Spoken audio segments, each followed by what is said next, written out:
Hey everyone, in this video I'm going to show you exactly how to reset your Topstep Trading Combine account using a promo code.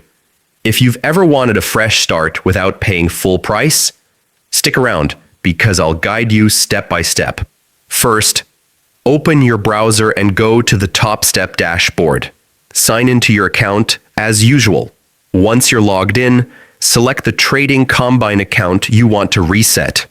Click on the Have a Promo Code link, carefully type in your reset code, and hit Apply.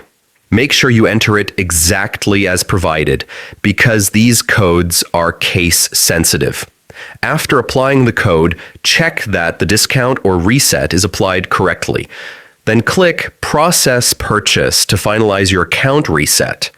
You can get promo codes from Topstep giveaways, their newsletter, or even the trading community online. Always check the terms of the code so you know if it's valid for your account. And that's it. You've successfully reset your Topstep account using a promo code.